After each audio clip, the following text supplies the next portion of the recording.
Namaste, Namo Buddha, good morning. It is, I'm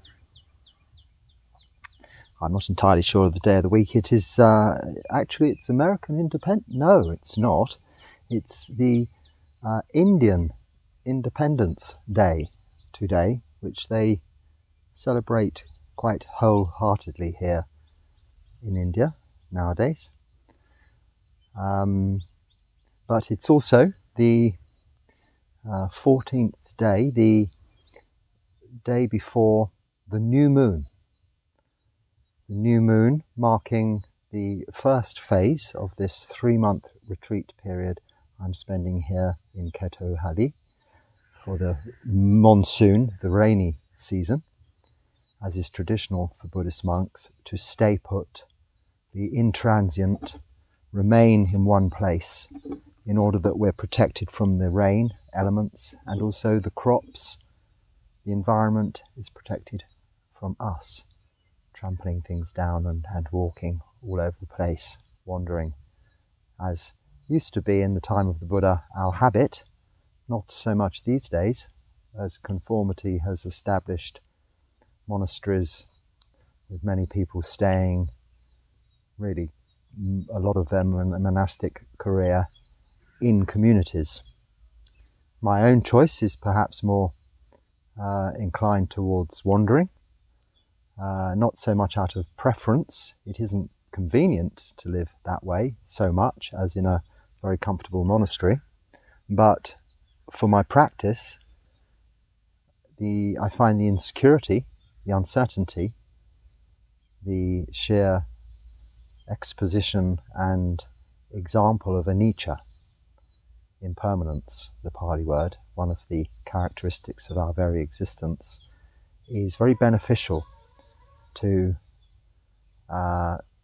samadhi, my practice of meditation. One can be quite comfortable in a situation and find that this, whilst allows the opportunity through to some extent, some sensory deprivation, so no interruption, comfort, the right amount of food, the right amount of sleep, the right amount of appropriate, let's say, entertainment, listening to Dharma with access to internet and devices, can seem like it's conducive to beneficial practice. But of course this was not available to the monks in the time of the Buddha, whom were sent forth homelessly, with their bowls such as this, dressed such as this, as I have just been this morning, without a tom-tom on my arms round to collect some food for my meal today. And little tom-tom doesn't come with me because I ask him to stay and he's very obedient. I worry he might get bitten by big dogs if he was to come with me. He's happy to wait patiently until I return. Anyway, this day prior to Uposatha, the Buddhist Sabbath, if you like, this new moon, marks another occasion. I make a talk usually on this day of Uposatha or the day before, saying where I'm going for the recitation of the Patimokkha, which I'm now back in India, so we'll be again in Bangalore tomorrow.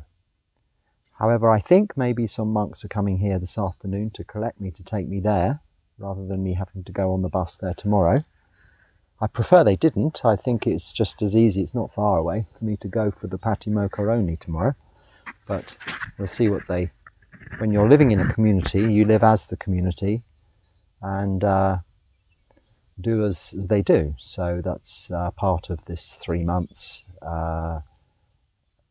staying in. This is separate to the main community in Bangalore, but we are, I don't think you can see the sign, but this little vihara is part of the Mahabodhi Society of Bangalore. So that is where I go every 15 days for the recitation of our 227 Bhikkhu rules.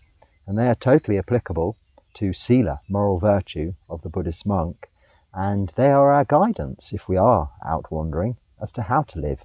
From anything as to how we wear our robes, which I have recently provided a little demonstration of on this channel, to how we eat, and even as far as how we, at the other end of things, go to the toilet. So they're very explicit, but are recited every 15 days, full moon and new moon, in a minimum quorum of, there have to be 4 bhikkhus for this purpose.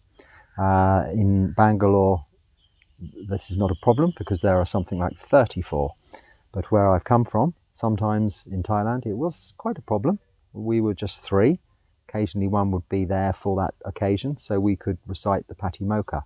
Otherwise, we have a way of doing it in short form, which is quite simple. Just a case of saying we are pure of these sins and things, or not sins, digressions of the rules, and determine not to do it again. Seek forgiveness for all acts of body, speech and mind, something simple like that in the Pali language.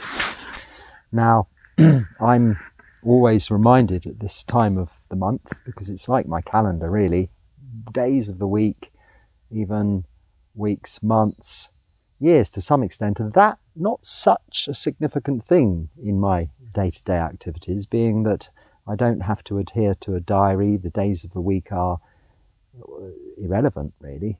Each day is the same for me. But this moon, this lunar calendar that we do adhere to, very much does give me an indication as to the seasons, what has passed, what is coming, and a reminder of what is happening now, this present moment. And this, what is happening now, is my time to remember, reflect, and understand the Buddha's teachings. In the chanting this morning, I chanted both in the Pali and the English the 5 subjects for frequent recollection, which, if I can remember them, are that we are of the nature to age, nature to get sick, nature to die. I'm not free from aging, not free from getting sick, not free from dying.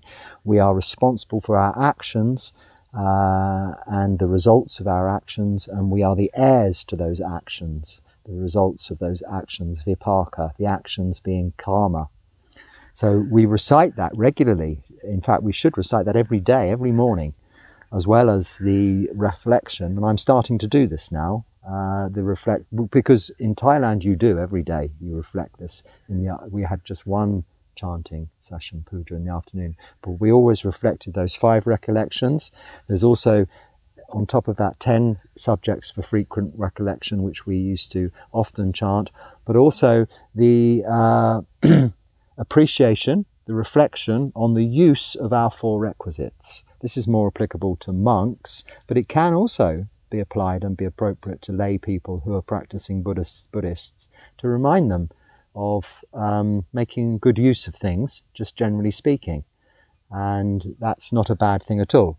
And we reflect in terms of that chanting on our robes, the correct use of our robes, our appreciation, albeit they're simple and basic, they serve their purpose. Food that we're offered in our Pindapat here on alms round, our shelter. I have this little kuti here, for instance, or even it could be as simple as something like living under this tree. I could easily live under this wooden platform here. And after the Vasa, I'm going to go on Tudong, wandering in this part of the world still, back towards the coast, where I shall live. I might take a small tent, just because it's getting more populated in the areas I wander. So I think it's appropriate not to be just laying in the open, but at least if you have some shelter, only a thin piece of canvas, it's just a fair indicator to people that you are spending the evening or the night there, rather than just hanging out. Less likely to get moved on by authorities, or more likely. We'll find out. That'll be an interesting set of videos coming up for the near future in a couple of months' time. And finally, medicines, which we also is the 4th of our main requisites. We reflect on the use of wisely using medicines.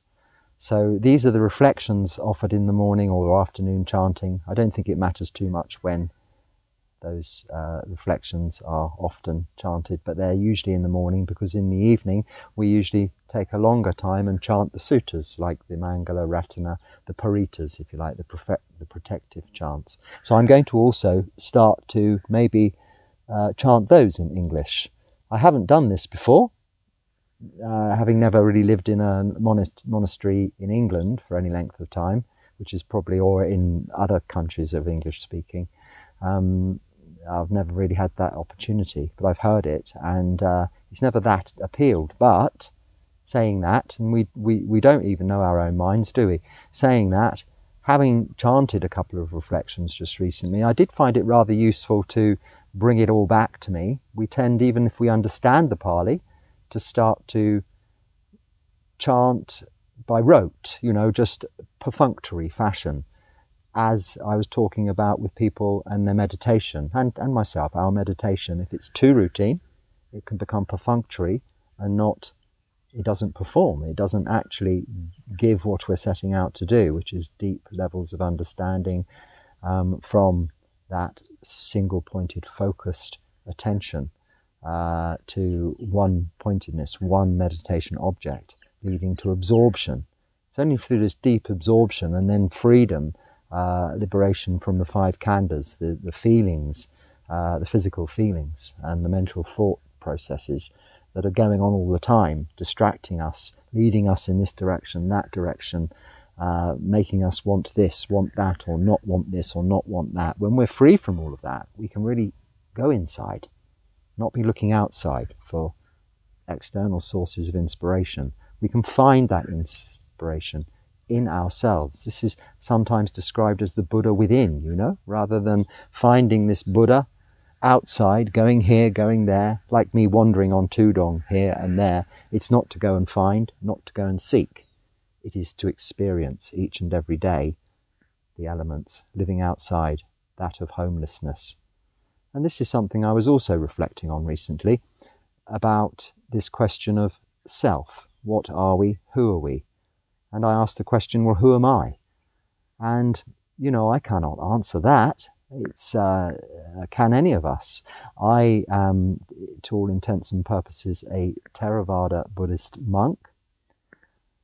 I can't really go further than that and say I'm of the Thai Forest tradition, albeit that is my experience, and I've just spent some length of time, 7 months, in a Thai Forest tradition monastery in Thailand, which is a practicing the Ajahn Chah system, really. So it's like one of the Ajahn Chah monasteries that you can find all around the world these days, in England, Chittaviveka, Amaravati, in America, Abhayagiri and Tisarana. They're all over the world, and there are hundreds and hundreds of them in Thailand. It's a very well-known tradition, and it is my background, and my teachers, that I call my teachers other than the Buddha, the elders of that tradition, this tradition, whom have taught me through their discourses, I won't say like this, more appropriate, more professional, more with more substance than this. They've taught me over these years all I know by passing on their understanding of the teachings of the Buddha. So I'm very fortunate to have met many of them, lived with some of them, and had occasion to be taught directly by these very special people, people in this Buddha Sasana, the Buddhist religion, in this Sangha, this body of monks and nuns, bhikkhunis, because amongst them are some very renowned, very highly attained nuns also, whom have been my teachers. Not directly. These days one gets teachings like this online a lot of the time, or reading books, as has always been the case since, a few hundred years after the Buddha, when the teachings were written down. Oh, I hope this is recording. Supanyo came this way and he could have given me some reassurance. Because these talks are unplanned. It's not like you can sit down and just do it again. It wouldn't be the Dharma coming out. It would be, like reading a book, where you can read a book yourself, can't you? You don't need me to read from a book for you. I'm not a very good reader. So this time of the month is 15 days. It marks 15 days into this retreat time. And it's gone very quickly. I was reminded there's certain things I have to do with regards to immigration yesterday on the 14th day, so I've done those. That should be no problem. I shouldn't have said that, but you know what I mean. And the process now is to continue with this practice here, which is very conducive to my practice. I'm well looked after, concentrating on just meditation and providing some form of daily talk like this as it's being received well, and hopefully you're finding it useful, not just entertaining. And that also helps me, and helps me not only remind myself of the teachings and what I've learned, but also keep in place my sila, because to some extent I'm a little exposed. You know where I am, what I'm doing, how it's going. I'm not just tucking myself away, disappearing for 3 months, albeit it is very much a retreat situation, because this is just an hour of the day, or not even that. My objective also is, I always have a determination, and it's the same this year as it was last and the previous, I think, was to chant every day, because it's not my thing.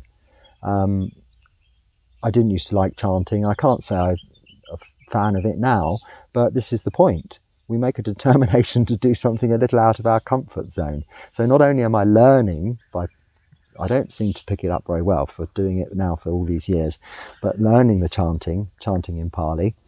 I think that's the change, because it's different in Thailand to here, but also my age. But I'm also doing something that's perhaps useful to my practice in ways I don't know, which I'm yet to learn and will establish. And certainly by chanting in the some of the verses in English, yes, that was useful as an additional reflection and reminder. And it's given me something to talk to you about today. Not that I'm normally lost for words, but something in addition. And this is now, I've realised, is my 4th Vassa, not in the robes as a bhikkhu, but my 4th monsoon. I came in during or towards the end of the first monsoon season here in India for me in 2020. The first monsoon season I spent in I think it was in Bangalore in the main monastery. The second in Gokarna, where I go to on the west coast, in a little kuti there. Actually, I was sleeping outside, I think, for a lot of that one. The third in Tumkur last year, not so far from here, a similar place, but a little busier as far as lay people, Upasaka and Upasakas, were concerned, visiting for evening and morning chanting and various ceremonies, blessings for babies, weddings. I did a lot of house visits there too. And there are videos about all of this stuff, because that's when I started nearly a year ago contributing to this channel. So this is coming up to its first anniversary also.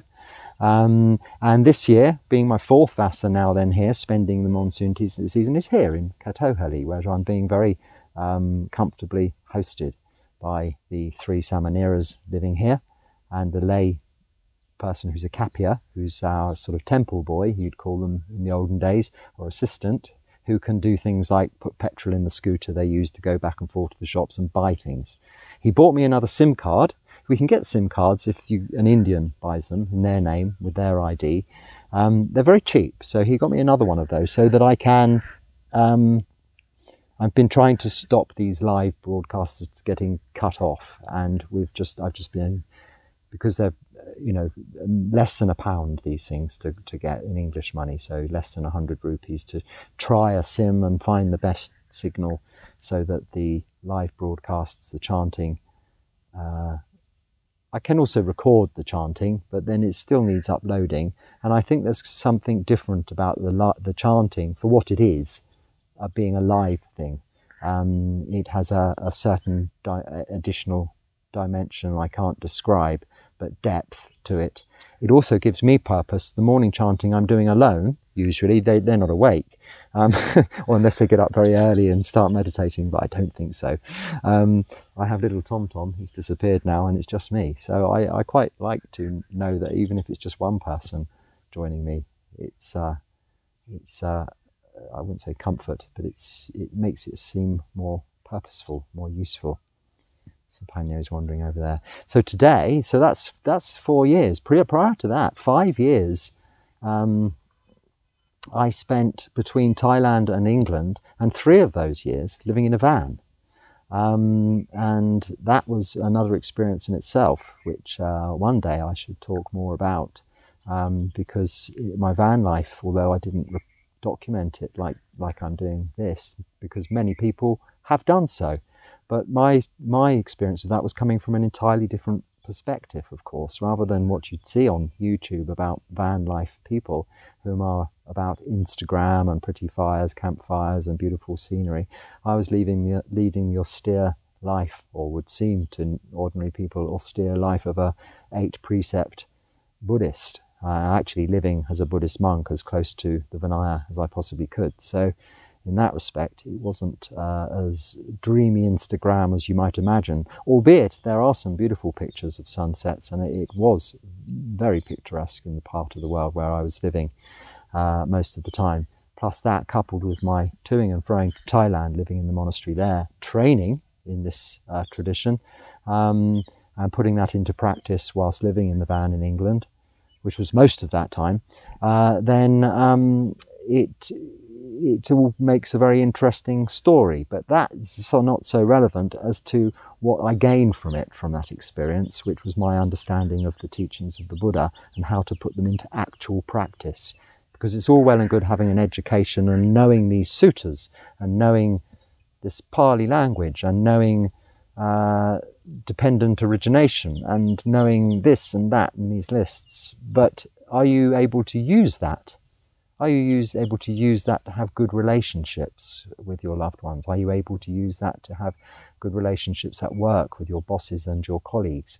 Are you able to use that to be successful in your lives financially and rewardingly in terms of job satisfaction, career satisfaction, and just generally life satisfaction? Are you able to use all of that to be healthy, to be fit?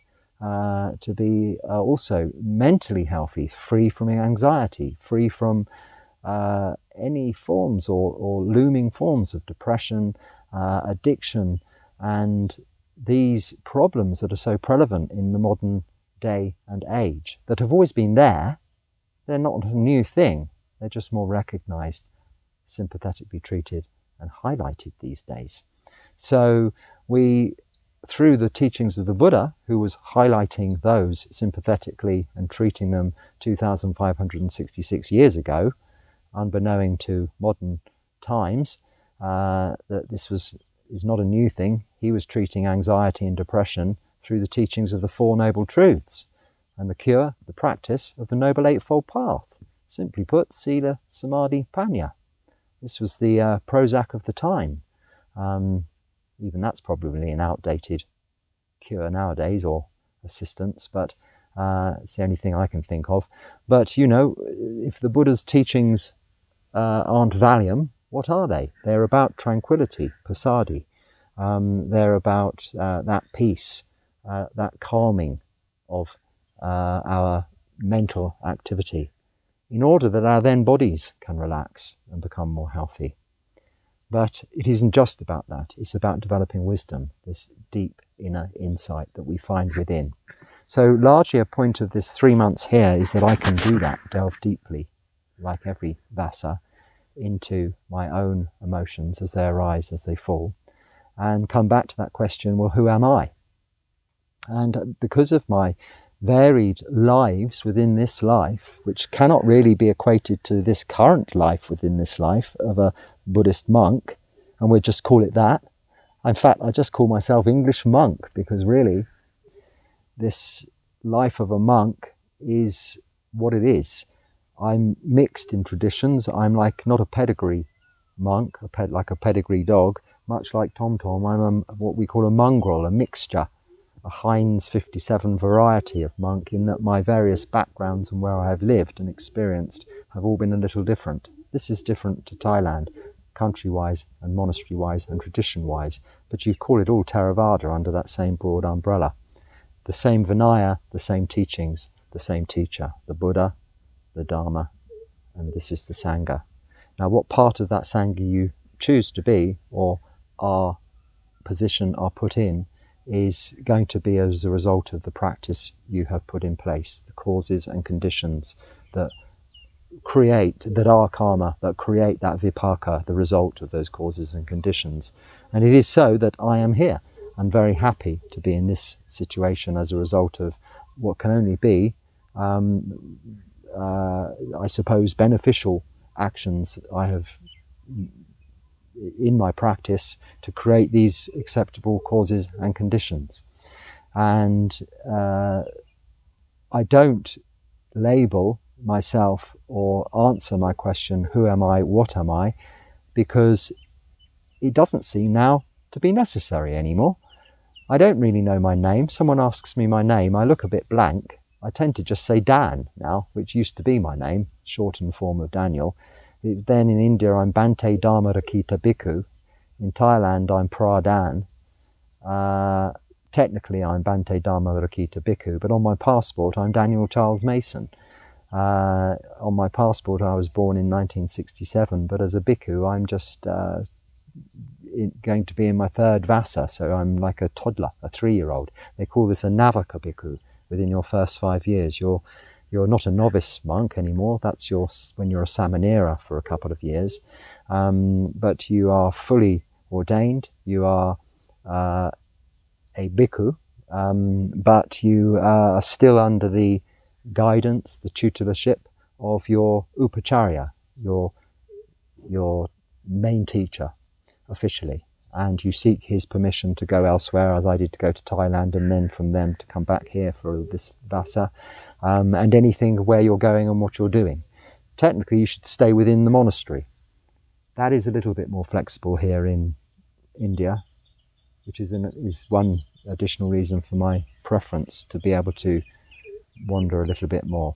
When you are in a monastery for a long time, you will pick up duties, responsibilities. It can start to mirror, I think, a little bit like lay life. But my intention initially of monastic life, even prior to my understanding, learning, discovery of Buddhism, was not to be part of a community. I was never really a community person. I like to be part of the community of the Sangha. This is necessary for my contribution to it and its support of myself. But other than that, living day to day for long term in a busy environment where there are many duties, the more people there are, the more there is to do, isn't my ideal situation. But it's not about ideals, is it, Tom Tom? It is about dealing with what is in front of us. And at the moment, I have this next few months of very acceptable time as it is now. But these things, anicca, change day to day. Maybe I get picked up to go to Bangalore this afternoon. They may say, you've got to do this, you've got to do that, in which case I'll do this, I'll do that, we'll see. But for this next few months I'm here, we've got 15 days of it now gone. There's another, the next full moon will be the third of it gone, the first month. So you see how quickly time goes. Where I'm heading to, over on the west coast, I mean, it'll be raining quite a lot there. When I was there for one monsoon season, I was underwater up to my unmentionables all of the time in water, so it's not a good place to be currently anyway, but probably heading in that direction, or maybe even the opposite direction to the east coast after the Vassa time. Who knows? That doesn't matter. Consistency is in the practice of Sila Samadhi Panya, following that Noble Eightfold Path, and I always look to that as to answering the questions as to what to do next. Tom Tom, he will be staying here. So I hope I'm going to be picking up. So you see how skinny he is? I need any advice you've got on what to do about him. Feed. He's been eating grass, which in my limited understanding of dogs and puppies, makes me believe that he's ill. They usually do that to make themselves sick. But he doesn't eat what they're offering him here anyway. You see, he's not a monk, so rice and dal, he can't live on that. So I'm going, when I get to Bangalore, to buy some sacks of proper, with the Samanera here, some people have kindly given me some money for coffee. I'm not going to get coffee. I'm going to get sacks of special kibble, or whatever it's called, kibble or pedigree chum or something like this, bags of this dried food with all of the added minerals, and even if it's got meat in it, that's not my responsibility. He needs nourishment. He's not a monk, he's a dog. And he's a growing puppy, and he'll grow fast, but he won't grow fast without some proper nourishment. So that's my main intention in the next day to get him some good food and make sure you're well fed, isn't it? Because he's my associate for this next few months, and that's it. Then we'll part company, as I did with Bang Bang and Bong Bong at the last place. But even there in Thailand, they were getting a good bone every day, some horrible meaty bone. It didn't look very nice, but that's, they're dogs. They need this kind of thing. I should leave it at that for now. I will try. I don't know whether I'll be able to do the live chanting this evening and tomorrow morning. I'll try and bring some pretty pictures or something of where I'm going. See what I can do. For now, what I need to do, it's the day before Uposatha, so it's time to shave, bald head again, and wash my robes. I did ask someone, I don't have the wood of a jackfruit tree to boil it up in a cauldron, and now it's a bit too late to get that going anyway. You need a good day of that preparation and boiling up. So it'll be old-fashioned detergent, only a very little though, and lots of water. Wash my robes and get ready so that I'm all ready for Uposatha Patimokkha tomorrow. And then we begin all afresh, absolved of our sins. It's not like that. But all afresh the day after, when I'll be back here to talk to you again, if not in the meantime. So thank you for watching. If there's something useful in there, please use it. Otherwise, you can just let it go. Namo Buddhaya.